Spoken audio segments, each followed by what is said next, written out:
agora um movimento social ocorrido no Nordeste brasileiro. Um movimento liderado pelo Padre Cícero, conhecido popularmente como Padim Cisso. Esse movimento também pode ser chamado de Revolta de Juazeiro. Conforme vocês verão, são duas coisas separadas. Existe um movimento, uma movimentação, melhor dizendo, em torno da figura do Padim Cisso. A gente vai discutir, a gente vai ver quem é o Padim Cisso. E existe uma revolta acontecida na cidade de Juazeiro, da qual o Padim Cisso, que já tem uma projeção, que já tem uma liderança política, participa. Entendeu? São duas coisas separadas. Existe a figura do Padim Cisso e em torno dele um movimento social, mas existe também a revolta de Juazeiro e Padim Cisso e os seus liderados participam dessa revolta. Vamos separar as duas coisas? É importante saber, porque numa questão as duas coisas podem aparecer junto. Vamos lá? Padim Cisso, nascido, batizado como Padre Cícero Romão Batista, um cearense, nascido em 1844, falecido bem velhinho, aos 90 anos, em 1934, conforme você vê no nome que eu acabei de dar e na imagem que está no meu slide, Padim Cisso é um padre, um religioso. Nascido na cidade de Crato. Ué, Jane, não seria Juazeiro? Juazeiro, na verdade, foi elevado à vila depois do Padim Cisso. Juazeiro era uma comunidade da cidade de Crato, ok? Juazeiro estava ligado à cidade de Crato, não era uma cidade independente, separada. E aí, nessa cidade, na cidade de Crato, lá na comunidade de Padim Cisso, ele como um padre, exercendo a sua função de padre, tudo vai mudar na vida dele a partir desse milagre. Eu vou falar do milagre primeiro para depois discutir com vocês esse conceito de messianismo.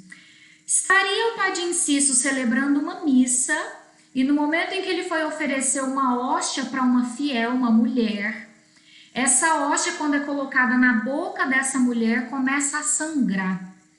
E a multidão, se assustou, se admirou com isso. Conta-se que isso não aconteceu uma única vez. Em outras missas celebradas pelo Padre Cícero, esse mesmo evento, esse mesmo episódio aconteceu. Quando a hóstia tocava a boca dessa mulher, saía sangue, como se a boca começasse a sangrar. E vinham com toalhas secando a boca dessa fiel.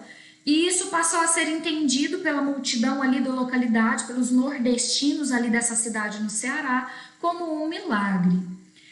Aí, esse milagre começa a atrair fiéis, multidões, até a pessoa do Padim Cisso. Então, veja bem, pessoas de outros lugares começam a procurar essa igreja onde celebrava a missa o Padre Cícero para ele fazer uma oração, em busca de outro milagre, porque começa-se a considerar que é um milagre feito por esse padre. E ele começa a atrair multidões, a cidade começa a receber muitas pessoas. E o Padre Cícero, além de padre, dessa função religiosa, ele também era muito envolvido com ação social. Quando essas pessoas chegavam para assistir a missa, muitos vinham até para morar na cidade, dali não ia embora, o Padre Cícero acabava conseguindo emprego para essas pessoas, dando uma assistência social, Isso, junta isso com a religiosidade, com o fato do milagre ter acontecido, e ele está sendo considerado um santo agora, com a ação social, pensa na popularidade que o Padim Cisso conseguiu, que ele atingiu. Então, por isso que eu estou dizendo que ele atraía multidões. Ele fez a cidade, a comunidade dele começar a crescer em torno dele, por conta do milagre e por conta da ação social que ele praticava. Pois bem, dito isso, a partir desse milagre, daqui a pouco eu volto nesse ponto, no milagre, mas já que se tem a figura do Padim Cisso, e essa ação social que ele fazia, nós podemos encaixar aqui o conceito de messianismo, porque o movimento social de Juazeiro é chamado de um dos movimentos messiânicos da Primeira República. Messianismo vem de Messias, e Messias, na tradição judaico-cristã, é o Salvador, aquele que havia de vir para salvar o mundo. Quem é o Messias principal da história judaico-cristã? Jesus Cristo. Ele desceu do céu e veio ao mundo para salvar o mundo, certo? Por que a gente encaixa messianismo aqui? Porque a figura do Padre Cício acaba sendo interpretada pela sua comunidade, por esses fiéis que estão no seu entorno, como um Messias.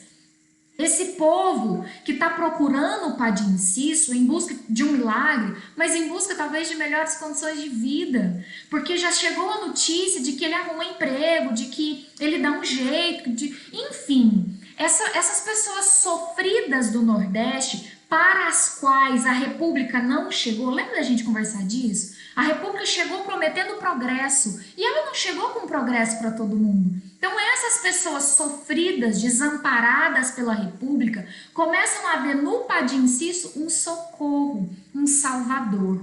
Por isso que Juazeiro ou Padre Cício, né, esse movimento social da Primeira República, se encaixa nesse conceito de movimento messiânico, de messianismo. Ele não é o único. A gente verá outros que se encaixam dentro desse mesmo conceito. E para finalizar essa coisa de religião com política, dentro de messianismo ainda, eu quero te lembrar também que muitos católicos, não só a liderança católica, mas os próprios fiéis, o povo, se incomoda com o laicismo da República, né? Existe uma pitadinha de insatisfação com aquela história de a igreja não ter que celebrar casamento mais, não ter que fazer registros de óbitos, não estar envolvida com a educação, porque isso tudo era papel da igreja antes da Primeira República. Era a igreja que estava ligada ao casamento, né? O casamento religioso tinha peso de lei, não tem mais, agora separa. Religioso e civil são coisas diferentes. Era a igreja que cuidava das mortes, dos registros de óbitos, agora não mais, esse é um assunto civil, não mais assunto religioso. Era a igreja que estava envolvida com a educação, né? As poucas escolas que se tinha no Brasil, não escola pública, mas eram padres, professores, assim como na Europa isso também era comum. E agora não tem mais isso. A República vem trazer o laicismo, a República traz a separação. Isso incomoda muita gente, tem muita gente que está estranhando. Então esse movimento também pode ser entendido nesse ponto aí, né? Desses fiéis católicos estarem estranhando essa nova realidade que a República trouxe. Fechou? Voltemos lá no milagre. O milagre foi uma virada na vida do Padre Cício. Ele ganhou popularidade, conforme eu já disse, um monte de gente começou a vir pedir oração para ele, morar na cidade dele, enfim. Mas a igreja não viu esse milagre com bons olhos. A Igreja Católica mandou uma comissão para a comunidade, para a igreja do Padre Cício, para investigar, para saber até que ponto era verdade, o que é mentira aí, se o Padre Cício não está usando isso a favor dele, né, para ganhar fama. E as conclusões dessa comissão que investigou esses milagres do Padre Cício foi que era uma mentira. Parece que tentou se reproduzir, né? Alguém colocou uma hoxa na boca daquela mulher lá onde tinha acontecido o sangramento e não aconteceu nada. E aí eles entenderam que era mentira, que não tinha nada disso. E o Padre Cício foi expulso, impedido de continuar realizando missas. É isso mesmo. A igreja não reconheceu os milagres do Padre Cício, apesar de muita gente confirmar, isso aconteceu sim. Tem muito jornalista publicando nos jornais ali do Nordeste, contando dos milagres, não só o da hóstia, outros milagres. Mesmo assim, a igreja não reconhece o milagre e não deixa o Padre Cícero continuar sendo padre. Impedido de continuar sua carreira, embora ele não tenha gostado, viu gente? Ele morreu tentando provar para a igreja que ele não estava usando isso de má fé, que foi um milagre mesmo, mas não adiantou.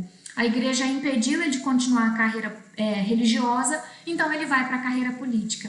E ele consegue, porque como você sabe, ele tem popularidade, ele tem fama, ele tem ação social. Ele se transforma no prefeito de Juazeiro. Agora escute um detalhe. Lembra de eu falar que Juazeiro era uma comunidadezinha ligada à cidade de Crato? Pois é, Juazeiro consegue se elevar à vila. Agora Juazeiro tem uma independência, não está mais ligada à cidade de Crato. Isso não agradou muita gente, né? Muitas elites ali, muitas lideranças da cidade de Crato não gostam disso, porque perde arrecadação, concorda? Impostos de quem morava em Juazeiro eram dirigidos para a cidade, para o município, para as autoridades de Crato. Então nem todo mundo ficou satisfeito com essa elevação de Juazeiro à vila. E aí o padre Cícero já começa a colecionar inimigos. Nem todo mundo gosta do padre Cícero. Até porque essa fama dele incomoda. Ele pode ser visto como um coronel, né? Um coronel diferente, concorda? Porque vem da religião, né? O poder dele vem da devoção dos fiéis. Mas ele é visto como um coronel e ele tem muita autoridade sobre esse povo. Então ele já começa a colecionar alguns inimigos. Dentro desses inimigos está o próprio presidente. Aí você já pensou, mas espera aí, ele não está incomodando a presidência. Por que vai ser um movimento social que vai ser conhecido na república inteira, na primeira república, né? Por que o presidente teve notícias do Padre Inciso? Porque, poxa vida, ele é só prefeito de uma cidadezinha do interior do Nordeste, por que ele incomodou tanto? Aqui está o ponto, preste atenção. Se ele continuasse sendo esse ex-religioso que se infiltrou na política, que tinha moral política, que tinha adeptos, que tinha apoiadores e está ali desenvolvendo o governo dele em Juazeiro, talvez ele seria visto como um pouco mais inocente, né? Menos ameaça, menos perigo. Mas o que acontece em 1912 chama a atenção do presidente para quem é o padre Cícero. Aí ele mostra quem ele é. Aí ele mostra o alcance da sua influência. O que aconteceu em 1912? O padre Cícero tá lá, prefeito de Juazeiro, bonitinho, já não é padre mais, agora ele é só prefeito, a cidade está crescendo, muita gente está vindo, não. Cresce mesmo, Juazeiro conhece um período positivo nesse contexto. Beleza. Mas em 1912 acontece a Revolução Cearense, agora no estado inteiro, perceba, não é mais só na cidadezinha de Juazeiro. O presidente do estado, hoje a gente chamaria de governador do estado, era o senhor Accioli. A família Accioli já está no governo do Ceará há muito tempo. Outro coronel, nessa família é outra família de coronéis. Eles estão lá no governo do Ceará há muito tempo. O presidente Hermes da Fonseca inventou, a partir de 1910, uma tal de política salvacionista. Sabe o que era a política salvacionista? O presidente se deu o direito de interferir em qualquer estado do Brasil e trocar os seus governantes, com a justificativa de que era hora de dar oportunidade para novas famílias, novas pessoas, outros fazendeiros, outras lideranças. Era preciso renovar a política. Faz sentido? Faz, porque os Acciolis estão no poder há muito tempo.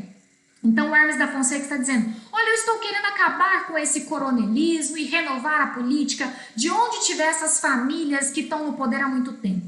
Mas ao mesmo tempo, a verdadeira intenção do Hermes da Fonseca é tirar do poder uma galera que talvez não vai com a cara dele. É isso. A política salvacionista vem com a justificativa de renovação política, de acabar com o coronelismo, mas ao mesmo tempo o Hermes da Fonseca está querendo colocar no poder dos estados galera favorável a ele, né? Umas famílias, uns fazendeiros, lideranças que gostem dele, que não era muito o caso do Accioli. Por isso que dentro dessa política salvacionista de interferência nos estados, a família Accioli é deposta do governo. O senhor Accioli não é mais o governador. E o Accioli tinha ajudado na elevação de Juazeiro à vila. Então o Padre Inciso gostava do Accioli, né? E o novo cara que foi colocado, se não me engano, Franco Rabelo, é isso mesmo, que vem para ser colocado no lugar desse que foi deposto, não gosta do Padre Inciso. Começou até com uma história de tirar ele da prefeitura. Então aí vai dar treta. Aí o Padre Inciso vai mostrar quem é ele, vai jogar toda a sua influência para a população, né? Chamando a população para as ruas. Não vamos deixar essa política salvacionista acontecer aqui no Ceará. Não vamos permitir que o Ascioli seja deposto. Não aceitamos esse novo cara que está querendo se impor aqui para a gente, o Franco Rabelo. Bora, população, vamos para as ruas. E quem é o Padre Inciso, galera? Um cara moralzudo. A população ama ele, né? Ele tem influência. Ele é um influencer dessa época aí. A população foi para as ruas e venceu. O governo Hermes da Fonseca perdeu. Senhor Ascioli voltou. Franco Rabelo não continuou. Essa é a figura, tá vendo? O alcance, a potência do Padre Inciso. Foi ele, foi a devoção. Os historiadores, os estudiosos vão dizer isso com toda certeza. A devoção, né? Essa mistura de religião, esse respeito ao Messias, Padre Cícero, né? A obediência às ordens dele, às conclamações dele, fez a população ir para as ruas e defender o Ceará. Aqui não, política salvacionista, é mais ou menos isso. E aí, só para finalizar agora, Padre Inciso morre em 1934, conforme você viu aqui, aos 90 anos, mas a igreja voltou atrás. Já falei, vou repetir, ele tinha muita aprovação do povo nordestino, né? Mas a igreja não aceitava ele como religioso, ele é um ex-padre. Mas em 2015 a igreja perdoou Padre Inciso. Ainda não beatificou, se não me falha a memória, esse processo está acontecendo, né? Está se investigando para fazer ele virar santo ou não, mas o perdão já aconteceu. Em 2015, o Vaticano perdoa punições a Padre Cícero, diz chanceler do Crato, a cidade, né? Que antes comandava Juazeiro. Pedido de perdão de Padre Cícero Romão Batista foi pedido em 2006. Padre é considerado santo popular e atrai milhões de romeiros ao Ceará. Agora veja mais uma reportagem, mais duas. Fiéis comemoram o perdão da igreja a Padre Inciso com romaria no Ceará. Olha uma imagem do Padre Inciso aqui, sendo beijada por uma fiel. Agora olha essa aqui. Para milhões de fiéis, Padre Inciso nunca precisou de perdão. Ele é um santo. Ele ainda não foi beatificado, reconhecido pela igreja como um santo, mas para os nordestinos ele é. Não precisava desse perdão, não precisa sair a beatificação. Eles creem, eles se orgulham. Padre Inciso hoje, galera, tem fama internacional. Ele é um dos caras que a galera mais estuda, mais escreve biografia dele. E no Ceará, com certeza, ele é uma das figuras de maior orgulho, né? Que todo mundo conhece, que todo mundo fala. O tal do Padre Inciso. Esse foi mais um movimento social da Primeira República. Vamos continuar!